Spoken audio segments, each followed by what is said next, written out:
Et la difficulté de cette pathologie, c'est de poser un diagnostic étiologique. En effet, elle inclut un champ pathologique très vaste, depuis les causes infectieuses aux causes inflammatoires largement dominées par l'arthrite juvénile idiopathique. Et puis, il y a un groupe qui reste sans cause déterminée. La seconde problématique de cette pathologie, c'est que c'est une maladie en réalité inflammatoire, donc qui va évoluer par poussée, récurrente, parfois qui va évoluer vers la chronicité avec toutes les complications que cela sous-entend, et surtout avec un risque potentiel de malvoyance qui est estimé quand même à 1/3 des patients atteints d'uvéite quand elles ne sont pas prises en charge correctement. Donc en matière de circonstances de découverte, on est face à deux situations. Première situation, vous êtes pédiatre, rhumatologue pédiatre, et vous suivez un patient qui présente une maladie pourvoyeuse de complications ophtalmologiques de type uvéite, comme l'arthrite juvénile idiopathique ou encore comme la sarcoïdose ou le B7. Et donc, au cours de votre suivi, soit vous demandez un examen systématique et là, vous découvrez l'uvéite, et ça, c'est vraiment le cas des arthrites juvéniles, ou encore, c'est un patient qui devient symptomatique, qui présente de la douleur oculaire, de la photophobie, une baisse brutale de l'acuité visuelle, ou encore un strabisme. Et il y a même des symptômes qui sont difficilement exprimables par l'enfant, mais qu'il arrive parfois donc, à décrire des espèces de sensations de mouche visuelle, volantes, ou de lignes déformées. Donc ça, c'est la première situation, ça émane du pédiatre. Et puis la seconde situation, vous êtes un service référent de rhumatologie, médecine interne pédiatrique, et vous recevez les patients venant du service d'ophtalmologie pour uvéite. Et en fait, on vous les envoie, pour un diagnostic étiologique ou un complément de diagnostic étiologique, et 2, pour une discussion thérapeutique. Donc, bien sûr, pour parler d'uvéite, il faut savoir lire un examen ophtalmologique. Et je vais faire un petit rappel anatomique assez rapide. Là, vous avez sur la gauche un globe oculaire et j'aimerais bien avoir un pointeur si possible. Et donc, je vais essayer avec ma souris qui ne passe pas. Un pointeur, s'il vous plaît. Donc, vous avez la partie antérieure de l'œil. J'attends le pointeur rapidement pour décrire. Pardon.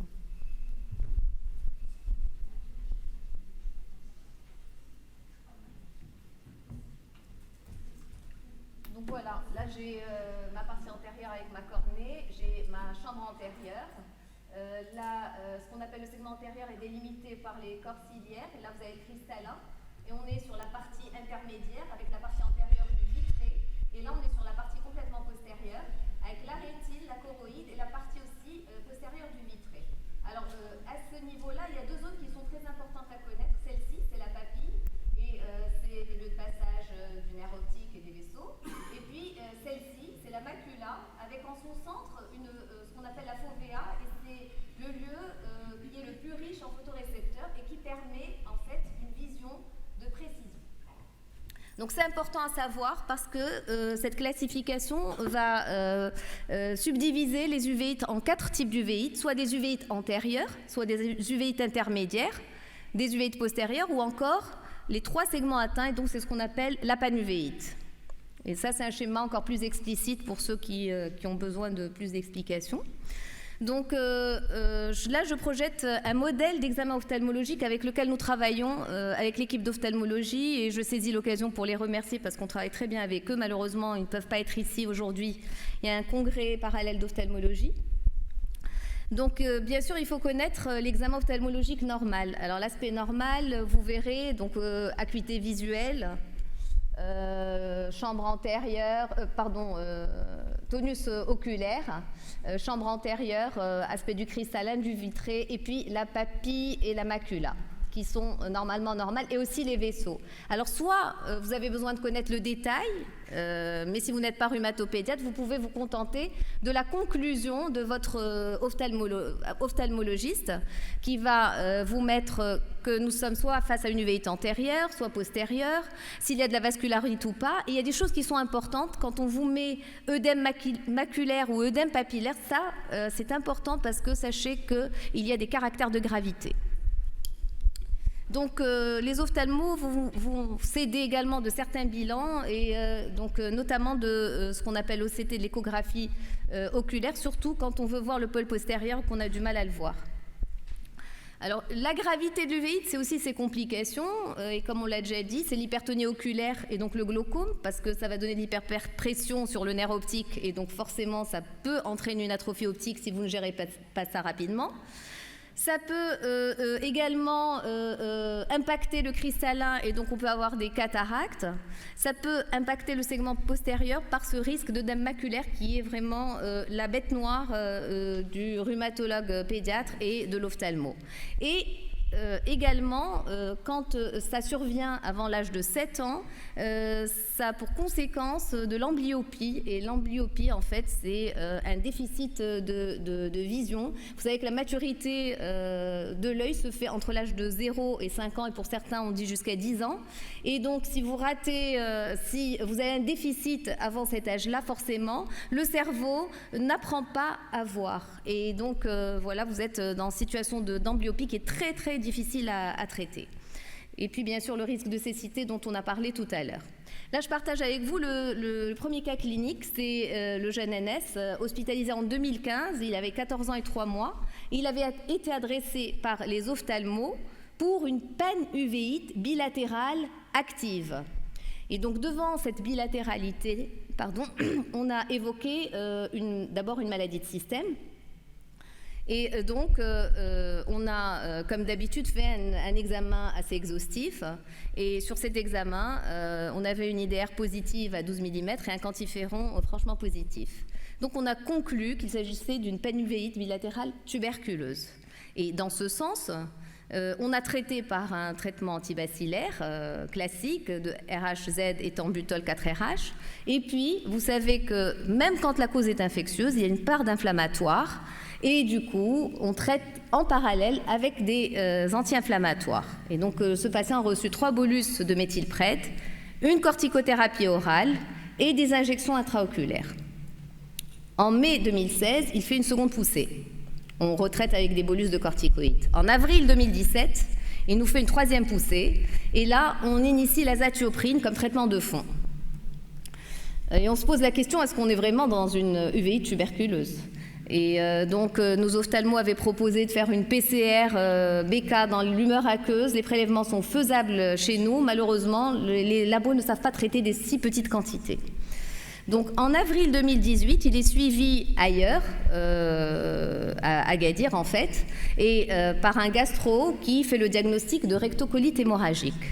Et là, par le gastro, il est mis sous Pentazac et il maintient l'azatioprine. Et en fait, il s'agissait d'une panuvéite révélant une maladie inflammatoire chronique de l'intestin. Et donc, on a 3 ans avant d'avoir pu faire le diagnostic. En mai 2019, on le revoit, c'est un grand garçon. Il est en rémission clinique oculaire et digestive avec une vitesse de sédimentation normale et une calprotectine tout à fait normale. Donc les étiologies des uvéites sont vraiment très nombreuses.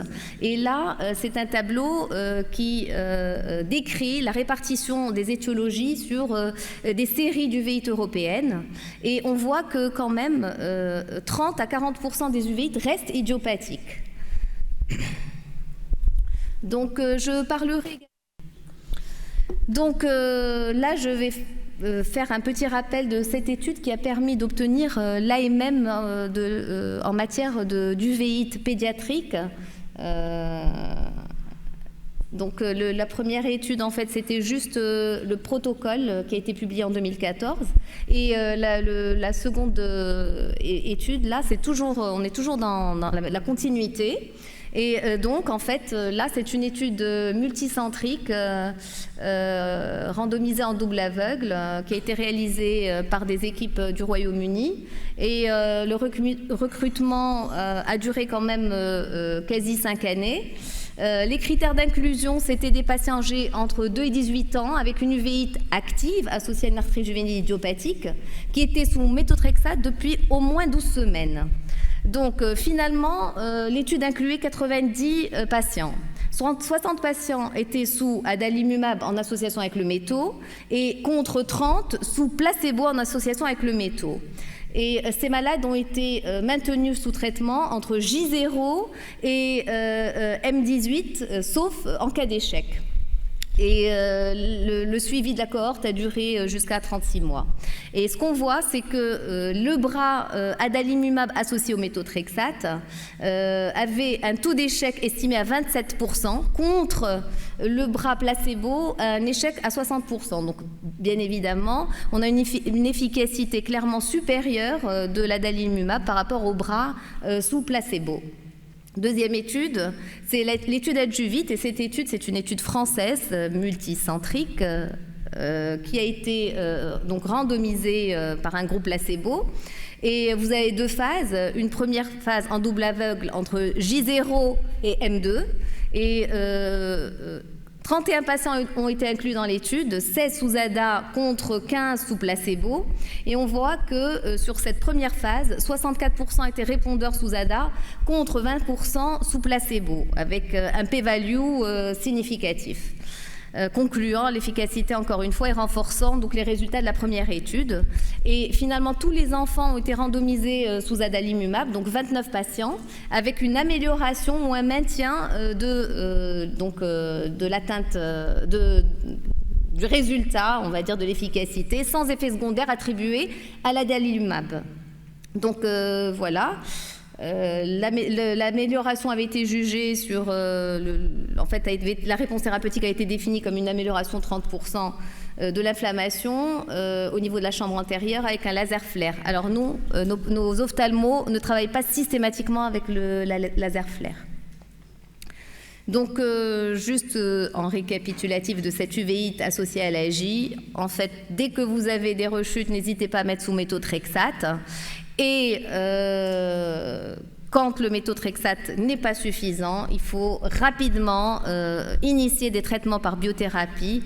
Et les anticorps monoclonaux anti-TNF alpha sont les plus recommandés et en tête de liste largement l'adalimumab.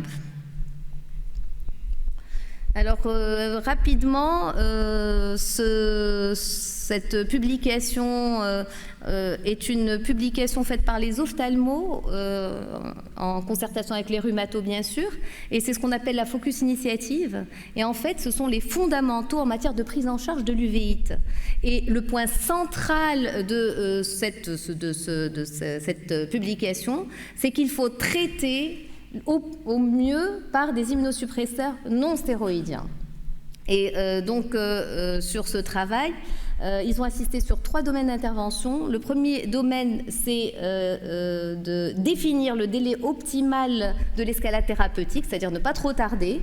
Et là, vous avez des formes graves, comme des atteintes sévères persistantes, récurrentes ou chroniques, ou encore quand le malade a reçu beaucoup de corticoïdes et qu'on a besoin de faire une épargne cortisolique, ou encore si vous avez un risque de malvoyance, par exemple un œdème maculaire persistant, il ne faut pas hésiter à monter de cran. Et le deuxième domaine ici, c'est tout simplement, si vous voyez que vous n'êtes pas efficace, posez-vous la question si on est bien dans une uvéite. Et vous savez que chez l'enfant, vous avez ce qu'on appelle le masquerade syndrome, vous avez des rétinoblastomes qui peuvent vraiment mimer un tableau d'uvéite. Donc il faut vraiment faire confiance à l'ophtalmo avec lequel vous travaillez. Et puis finalement, eh bien, le troisième focus, c'est vraiment cette collaboration multidisciplinaire, comme on a pu le voir à travers tout l'exposé avec les ophtalmos. Et ça, c'est juste un petit récapitulatif du traitement. Et donc là, vous avez la partie antérieure de l'œil, donc c'est les uvéites antérieures, et je peux donc les traiter par collyre, corticoïde et midriatique, et ça c'est important aussi. On apprend plein de choses des ophtalmos parce que ça permet de garder le jeu pupillaire, sinon vous avez des synéchies très embêtants. Sinon, quand vous avez donc l'uvéite intermédiaire ou postérieure, là il faut penser passer au traitement systémique, et donc avec la fameuse escalade thérapeutique, corticoïde immunosuppresseur, méthotrexate, c'est le seul qui véritablement trouvé son efficacité. On a l'habitude de travailler beaucoup avec l'azathioprine, il n'y a pas assez de papier avec des évidences based médecine.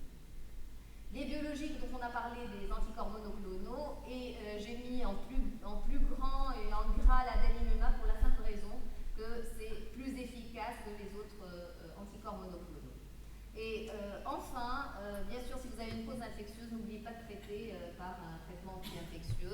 Et juste pour conclure, voilà, vous dire que l'uvéite pédiatrique, finalement, le danger, c'est qu'elle soit asymptomatique, c'est que vous passiez à côté, que vous fassiez le diagnostic très tardivement, que c'est une pathologie qui n'est pas anodine parce qu'elle peut entraîner une malvoyance, et ce serait dramatique pour un enfant, et que la collaboration étroite entre l'ophtalmo et le rhumato et l'interniste est essentielle à la réussite du projet thérapeutique.